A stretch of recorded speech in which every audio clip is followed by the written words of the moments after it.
Today is primarily all about education here in Morning at NTV, and it comes at a very structured time when children have just returned to school. But some of the things that we engage in as stakeholders in the education sector is to not question one of the deficiencies, especially for the end users, is that we never question some of the things that our children have to go through, the kind of education that they are receiving. Versus the costs to which that you're paying for the education, the supposed education. So in our more conversation still, we're going to be looking to a report on pre-primary education in Uganda. And the backbone is that for us in Uganda, pre-primary education is only offered by private providers. There's no public school that gives you pre-primary education, and that comes down to policy and the Education Act that we'll later look into. And so fees creates a very insurmountable barrier to accessing this pre-primary education for many families.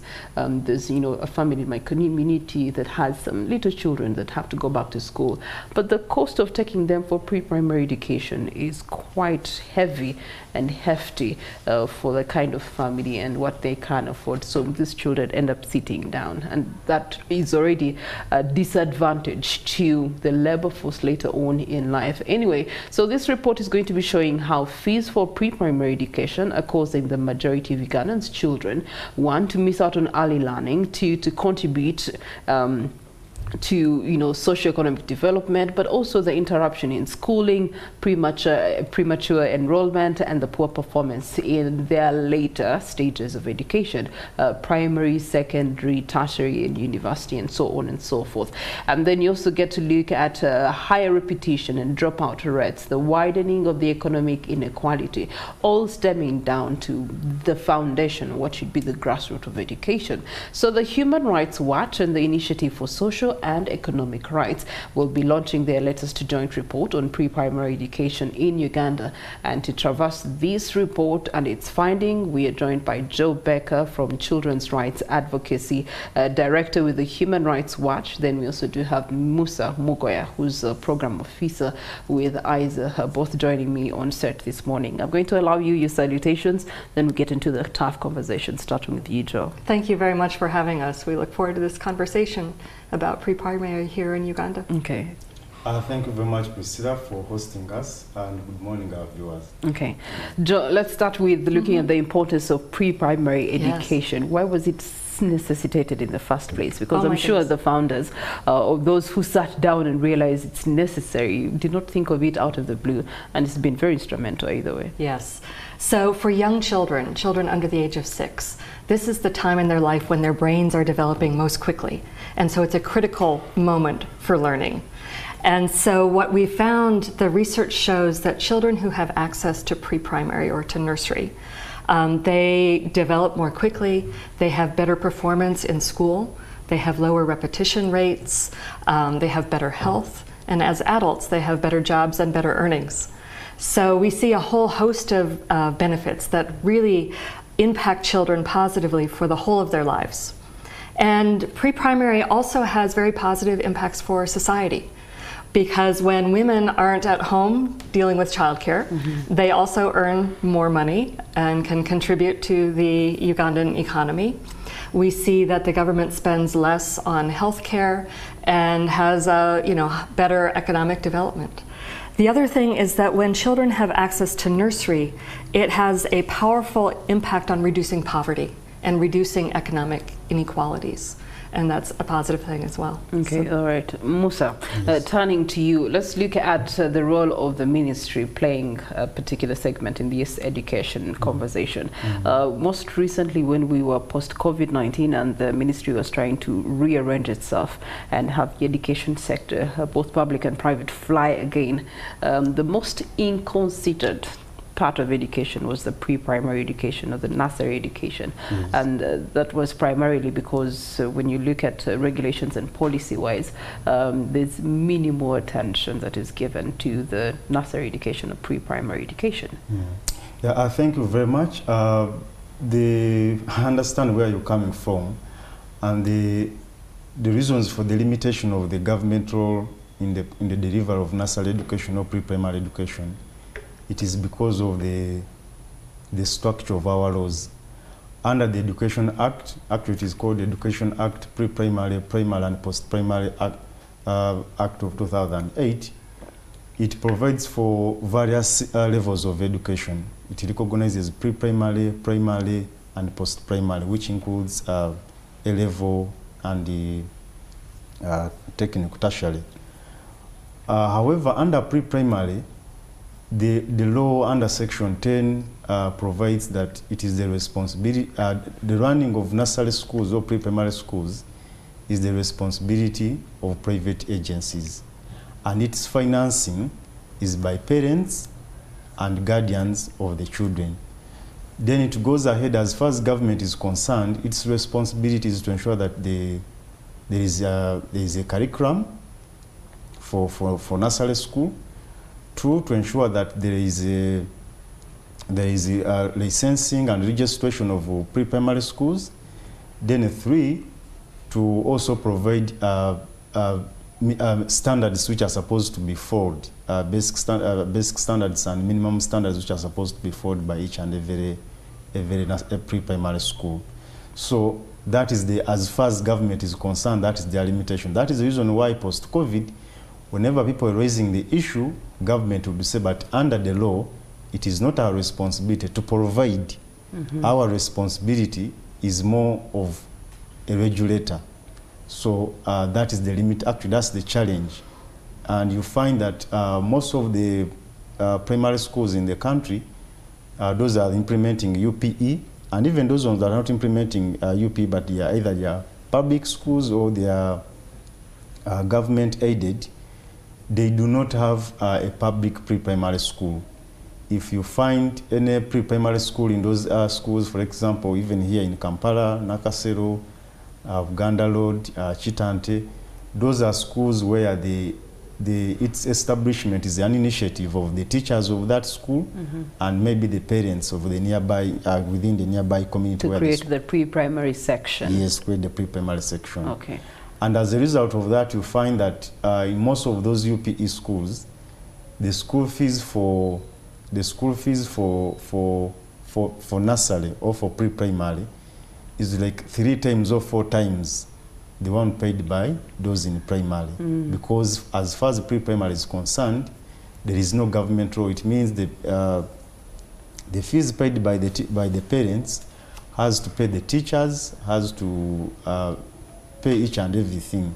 And I think that is where the challenges are coming. Okay, all right. But the Education Act that you speak of, it can be amended, you know, to have reconsideration towards giving more focus on the pre-primary education. And I suppose the research in one way or another can be able to drive that kind of influence towards the Education Ministry. Let's talk about the research, Joe, in regards to what really caused the necessitation of coming up with this research, sitting down as experts and saying, you know what, if we are going to move in this direction, we need to have data that can inform the decisions that we believe should be made. We were very concerned at Human Rights Watch and ISER that the lack of government-provided pre-primary was harming Ugandan children. And so for the last 2 years, we've conducted a study to try and ascertain what are the harms that children are experiencing. And so in different parts of the country, we interviewed over 100 teachers, parents, children, and education officials to get an accurate picture. And what emerged is that, as Musa's indicated, the #1 barrier is cost. The majority of Ugandan families simply can't afford the fees that pre-primary schools are charging. So the result is that fewer than 1 in 10 Ugandan children is in a licensed and registered preschool, and 60% are not in school at all. We found that the consequences are that, you know, many of these children, they have deficits for the rest of their lives. When they get to primary school, they're not prepared. Their repetition rate is twice the rate of children who have access to nursery. They're more likely to drop out. We also found that many children enter nursery, but then they have to be withdrawn because their parents can't keep up with the fees. And you know, we see also that, you know, the children who need pre-primary the most are children from poor and rural areas, and yet they're least likely to get it. because the private providers tend to set up their schools in urban areas where they believe families will be more likely to afford the fees. And so we see a whole range of negative impacts. And it's frankly costing the Ugandan government quite a bit of money. For example, with the high repetition rates, that it could actually save the government $25 billion by providing nursery for those children to lower the repetition rates. Okay, so the report is being released tomorrow. Yes. Who are the stakeholders that you hope this report will be able to help make the right decisions for a better education in Uganda? Well, the primary stakeholder is, of course, the government. We had a good meeting yesterday with the Ministry of Education and Sports, and they'll be participating in our launch of the report tomorrow. One of our main recommendations is that the government of Uganda should create nursery units at every UPE school so that children can access free nursery education. And, you know, Musa's already spoken about the law. We are also recommending that the 2008 Education Act be amended to make clear that the responsibility for funding pre-primary should be the government's and not parents. Okay. Musa, in regards to the cost of pre-primary education, because now if it's left to the private sector and then the parents to do the financing, from the research, what has informed reasons as to why a child at pre-primary is paying 500,000 Ugandan shillings, yet at P1 they're going to be paying 150,000 shillings? Okay, I'll come to that, but maybe briefly just to add on what, for example, the key stakeholders that we are targeting. One, we are looking at Ministry of Education, as she has indicated. We had a meeting with them yesterday. We are also looking at Ministry of Finance, because usually they are the ones that do the allocations within the executive. Then we are looking at Parliament in terms of amending the law, the Education Act, and also appropriation. We are also looking at development partners. World Bank, we had a meeting with them, and we also, they welcome the whole idea because they also have a section on pre-primary education. We are meeting various embassies that finance education in Uganda, Ireland, Iceland, and so on.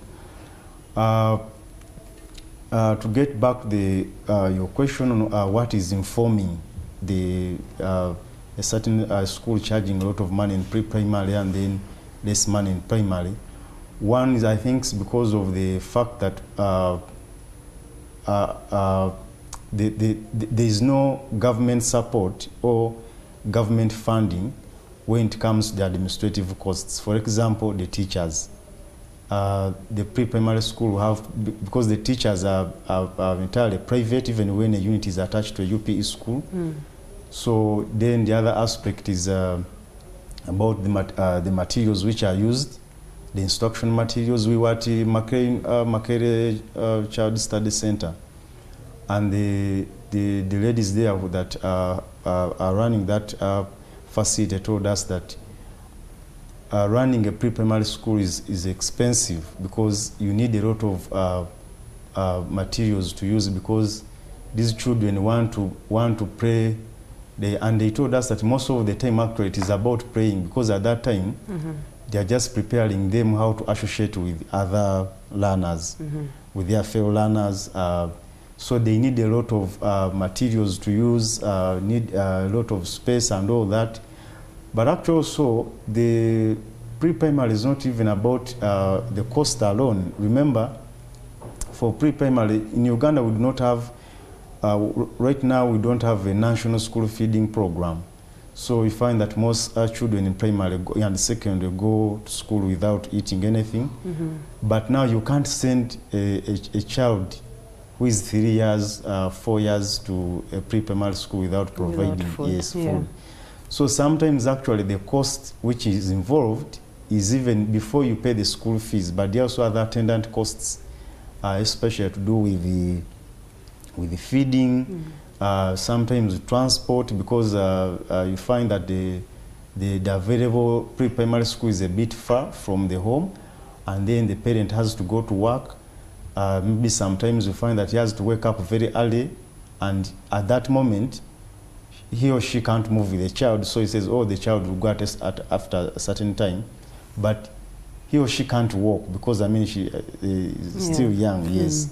So you just now to pay the transport cost. So that is really what is driving cost. But most importantly, it is the fact that there is no government funding, because what happens to primary and secondary is that in addition to providing infrastructure under the Act, the government obligation is to provide infrastructure, to provide the teaching and non-teaching staff on government payroll, then to also provide what they call capitation grant, which is used to buy the instructional materials and also to maintain the school and all that. Now, when it comes to pre-primary, that whole support is not there. It's not there. So it is the reason for the high cost. All right, Joe. In that regard, let's have a sneak peek into the launch tomorrow. What are some of the recommendations that are going to be coming through this report? Yes, well, Uganda has really been a leader in education in some respects, firstly by rolling out universal primary education and then universal secondary education. President Museveni has talked about the importance of early learning and nursery education. Back in 2016, he said that he wanted to see an early childhood development center attached to every primary school. So our key recommendation is to make this promise a reality. We really want to see a nursery attached to every UPE school in the country so that children have access to free nursery. We've recommended that the government start by providing 1 year of free pre-primary and then over time expand to all 3 years. And as Musa indicated, the Parliament has a key role to play by amending the Act to make clear that it's the government's responsibility to provide funding. So our launch is tomorrow at the Sheraton Hotel. We expect representatives from the Ministry of Education, parliamentarians, we expect UNICEF, other donors, NGO stakeholders, and really hope to have a conversation about how important nursery is to not only the children of Uganda, but Uganda's development and how we can make that a reality. Okay, all right. Musa, in closing, how do we move forward, especially in this aspect of pre-primary education? One, definitely, just to re-echo what Joe has talked about, for government to take responsibility and ensure that we also have universal pre-primary education in Uganda. Two, is to also enhance the training of teachers. They have started on it with the adoption of the teacher policy, national teacher policy, because also once the children are being subjected to instructors who are not qualified, actually in most cases what has been happening is that they just, especially in up country, they just pick a senior for dropout, put him or her in a class just to occupy these learners for that. Just help them repeat 1, yes. 2. And on the issue of the cost, by the way, we have established that when you go to primary 1 or primary 2, you find that 40% of the learners are underage, they are not supposed to be in primary. It is the reason why whenever results are released, you always do analysis here at NTV. You say, but we had this number in primary 1. How come we have this less number in primary? It did not translate to PLE. Because those children are young and they keep on repeating. Or the repetition syndrome that is that was discovered through the research. And we are actually, the report establishes that if for example, pre-primary is established, it can help address the inefficiency of close to 90%. So within the budget of education, the already 24 billions, that could be utilized to finance pre-primary. Okay. Then last, the other aspect will be about to regulate the cost. Yeah, because right now, you find, we were speaking to one of the gentlemen one of the parent with a child in pre-primary in Wandegeya. He's paying 1.2 per term, yet a bachelor's degree of education at Makere is 1.1. Either actually 1,010,000 or 1,000,001. Yes. So, and the one for Makere, the contrast, yes, is 2 semesters. And, Yeah, the other one is 3 terms. So you find that pre-primary is even more expensive than university education. The irony, and it all comes down to policy. So Yes. it really does call for the revision of the Education Act of 2008.